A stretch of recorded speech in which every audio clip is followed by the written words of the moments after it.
An important reminder: it's not about what you like.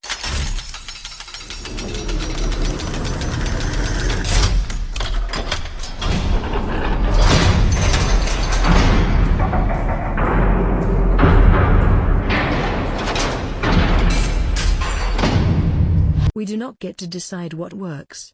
Dane Maxwell, you have a place in the universe. And that place is not to make the universe be what you want. The place is for you to serve. You serve the moment, you raise the moment, you help, you bring love. You never take. You wouldn't even know what taking means. You have no preference about what that moment is.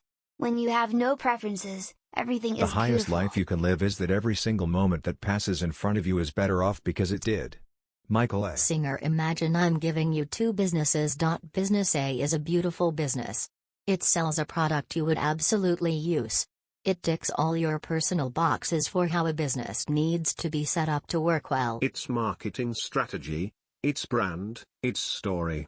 It's so beautiful you could grab some popcorn and sit and watch how beautiful it is. Business B is a disaster. It sells a product you think is silly. You find the way marketing strategy embarrassing. The brand is ridiculous and you have no idea who would ever buy anything from this business. In fact, it's so bad you don't even want to think about it anymore. Without extra information, you'd surely go with business A. It seems like a perfect fit for you. There's no way whatsoever it wouldn't work. And if the world behaved according to our own likes and dislikes, that's what would happen. But surprise. In my completely made up for the purposes of this thread example, it's the business B that's getting all the customers and business A that's struggling. Why? You don't get to decide which business works because like it. As entrepreneurs, we love our ideas. We love our opinions. We love believing in our superiority, that we know better than others.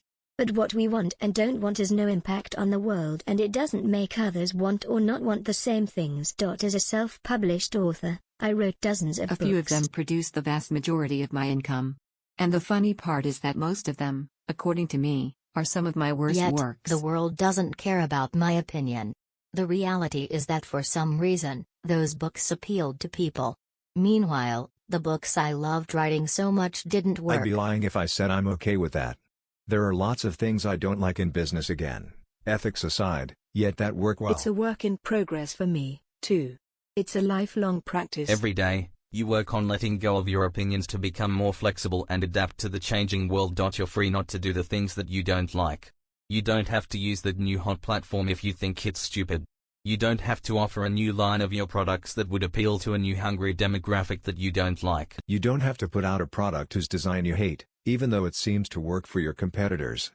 But if you choose not to engage in any of these things, because again, you don't get to decide what the market wants and your preference has no impact either way. What you like or don't like is irrelevant in business. If it works but you don't like it, swallow your pride, let go of your opinion, and do it. If it doesn't work but you like it, swallow your pride, let go of your opinion, and look for something else. And if it works and you like it, still swallow your pride, let go of your opinion, and keep working on it while it's working. Your preference did not make it work. In the end, your only responsibility is to serve your customer. Their needs may change. For now, theirs and yours preferences align, but soon they may stop doing so. If you let your own opinions stop you from doing what works, you may become that person wasting their life stubbornly working on business A. Meanwhile, you could have focused on serving the market regardless of your preferences with business B and become rich the easier way. P.S. The more opinionated you are, the more difficult life is in general. When you have strong likes and dislikes, you have a narrow band of experiences when you feel okay. Any situation, person, place, experience that doesn't match your opinions makes you miserable. Opening yourself to all kinds of things, without any judgments, is one of the easiest ways to make your life a whole lot more peaceful. Awesome post, will mark it gold or notable. A very stoic approach, and follows the sentiments of Singer and Hawkins, as well as myself when I try to tell people that you can't bend the market to follow your will, your passions, and your preferences. Sadly, not a lot of people will read this, much less agree with it. Thank you for your kind words. I appreciate the tag. Thanks for this post. When you consider how often the experienced folks on this forum say to test and engage with your market before you commit, it's clear that successful business is not just about what you want, It's also not even about what you think the market wants until you truly understand them, and like you said, that could change at any time. So true too about the inclination to love our own opinions and ideas. In my own journey towards a fast lane mindset, I've found moving away from that to be the hardest part so far. It's reassuring to hear that even for those more experienced and accomplished, becoming more mentally flexible and adaptable is an ongoing process and not an event. Almost everyone is like that, which is why we can use it to our advantage by not loving our own opinions and ideas. Imagine how free you are to work with whoever you want in the best way possible for this person. This applies both to clients as well as employees and partners. No forcing your opinions on them. No telling them what they should do. No micromanaging. No controlling.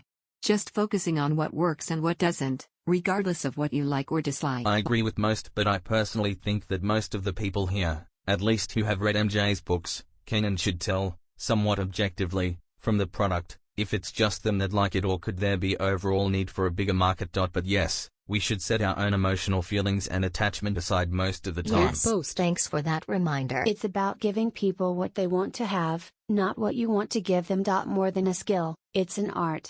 Great post. This is a great point.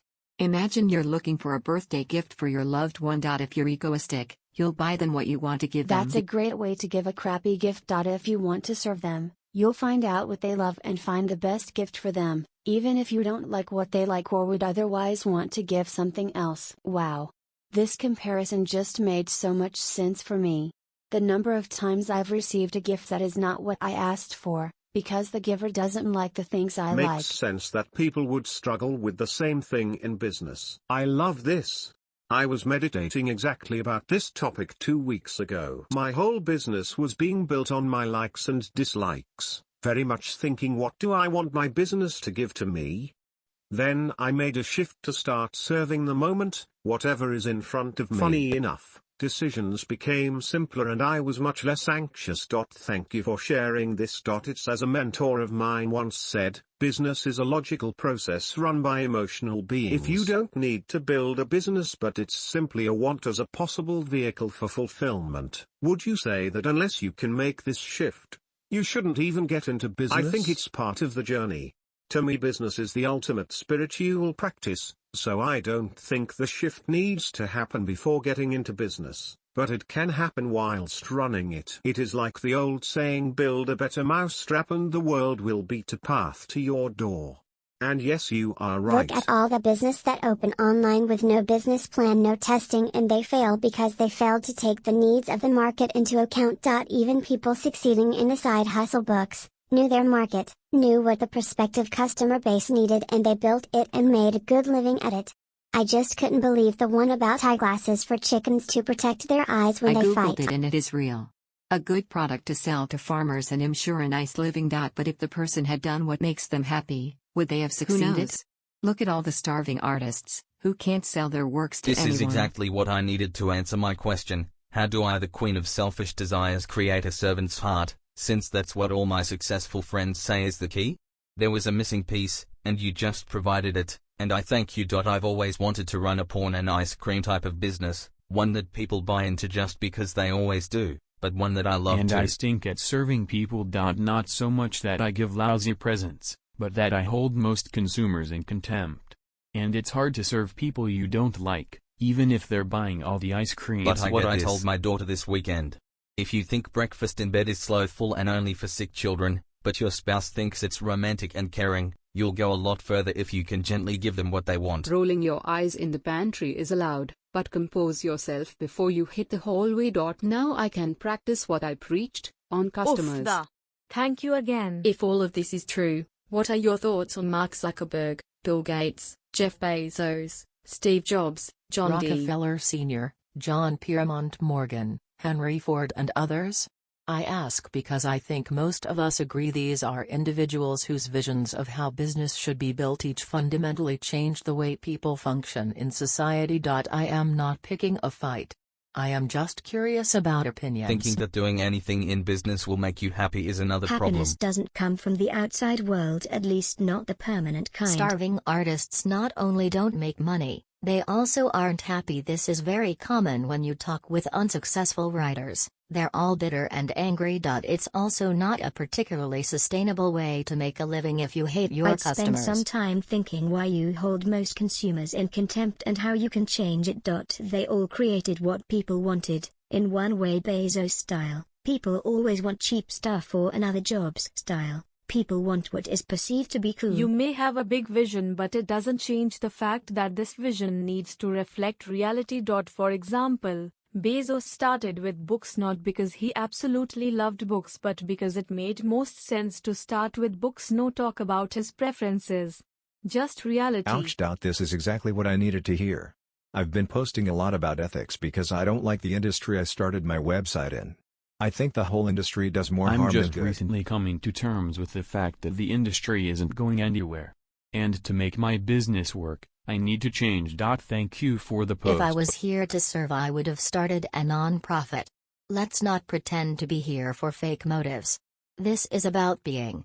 If it works, do it. Pursue effectiveness and results and have no other masters.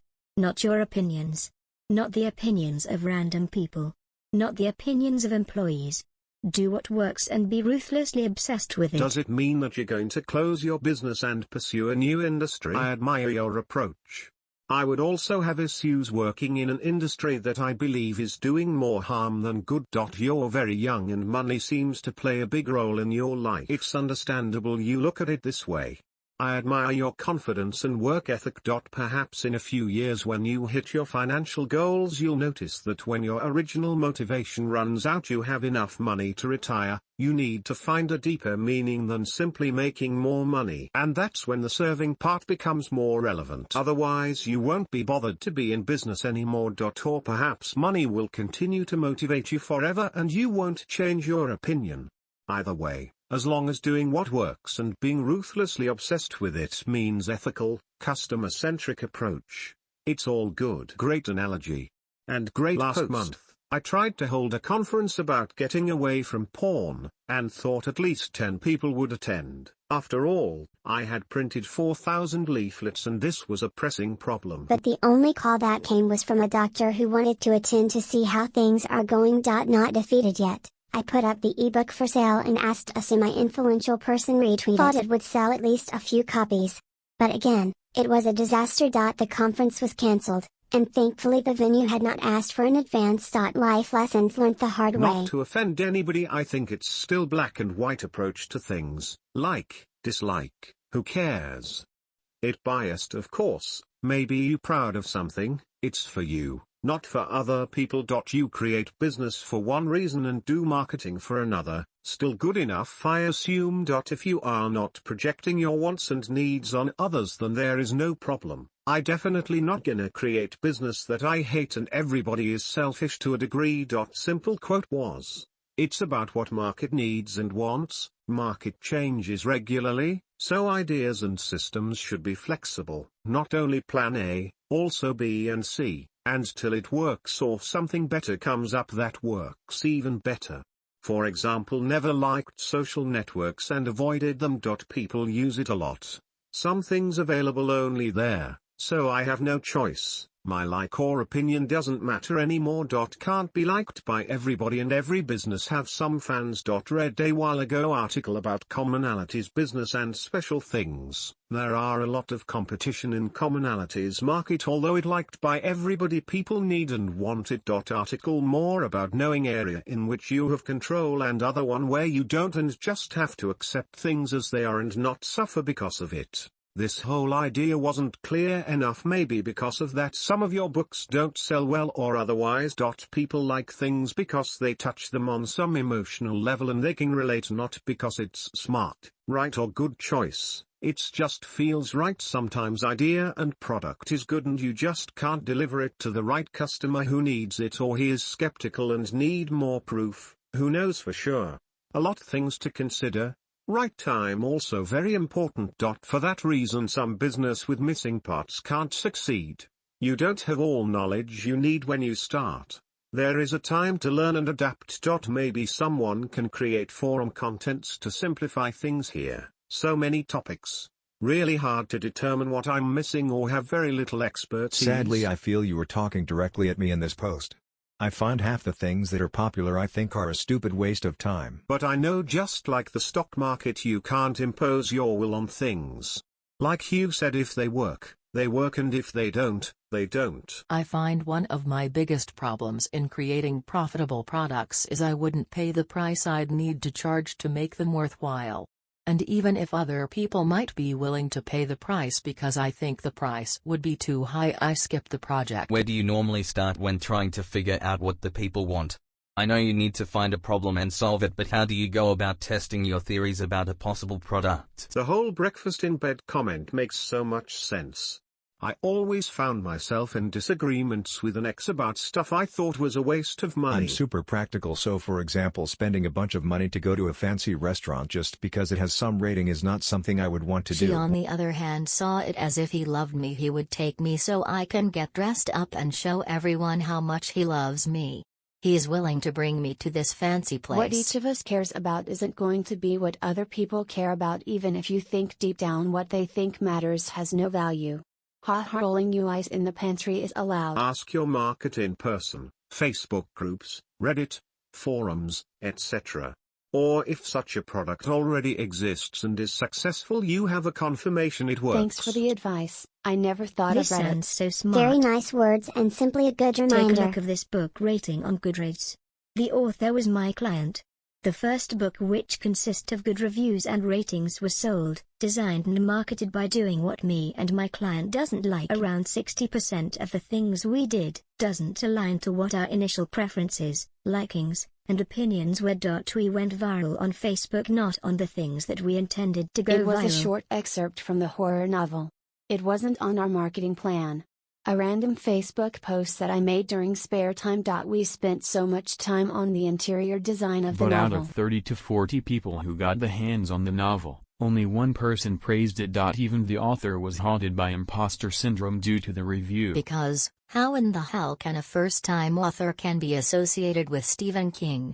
But the feedback was considered good as reflected on the screenshot. So what happened to the second book? The one with the low rating. Simple. We did the opposite of the previous book. Wait. It's not we anymore. Instead of publishing a sequel, the author published a new title. So I pulled out. Because, I was able to smell that this was another attempt at the author of following her passion. Despite good exposure, ratings, reviews, and zero complaints, she said her career as an aspiring author is doomed. For one reason, the novel wasn't produced using a technology called offset printing. Let the rating on Goodreads speaks for itself.